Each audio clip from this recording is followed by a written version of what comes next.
त्या रस्त्याला जे काही दुकानं आहे, हार्डवेअर असतील, चहाचे असतील, काही हॉटेल लॉजिंग असतील, ते MMRDचे जे काही अधिकारी आहे, खडके साहेब, मागे 3 महिन्यापूर्वी CM साहेबांनी त्यांना स्वतः सांगितलं की ते रोडपासून 30 ते 40 मीटर अंतरावर आहे आणि ते काही काढू नका, त्यांना त्या ठिकाणी कायम करण्यासाठी त्यांना मदत करा. 4 दिवसापूर्वी डेप्युटी CM अजितदादा त्यांनी पण सांगितलं. काल भुसे साहेबांनी सांगितलं, ते अधिकारी ऐकत नाही आणि सगळे स्थानिक लोक आहे. आम्ही स्थानिक त्या ठिकाणी 350 व्यावसायिक आहेत. त्या ठिकाणी हॉटेल, हार्डवेअरचे दुकान आहेत, खताचे दुकान आहेत, पान टपरे आहे, चहाच्या टपरे आहे. परंतु त्यांना त्या ठिकाणी कायम करण्यासाठी CM साहेबांनी सांगितलं. आताही CM साहेबांना तीच विनंती करायला आलो की त्या ठिकाणी शेतीला लागणारा जोडधंदा त्या ठिकाणी शासनाने त्या ठिकाणी कुठलाही शेतकरी असो तर त्याला जोड व्यवसाय केला पाहिजे.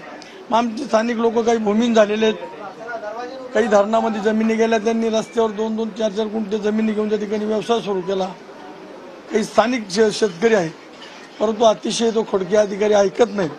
जर आज CM साहेबांनी सांगून ऐकल्याने तर उद्या सुद्धा आम्ही त्या ठिकाणी आज तो 22 आणि 23 तारखेला त्या ठिकाणी आमचे स्थानिक जे काही हॉटेल आहेत, दुकान आहेत, हार्डवेअरचे खताचे दुकान आहेत, ते काढण्यासाठी त्याची उद्या तारीख आहे.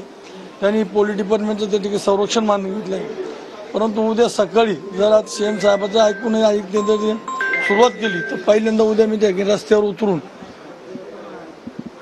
त्या ठिकाणी ते काम वाढून देणार नाही. ही सुद्धा माझी या ठिकाणी मी काय खात्री गाई देतो की कुठल्याही अतिक्रमणामध्ये कुठलंही घर नाही, हॉटेल नाही, चहाची टपरी नाही, खताचे दुकान नाही, हार्डवेअरचे दुकान नाही, पण बुद्धिपूर्वक अधिकारी त्या ठिकाणी त्रास देतो.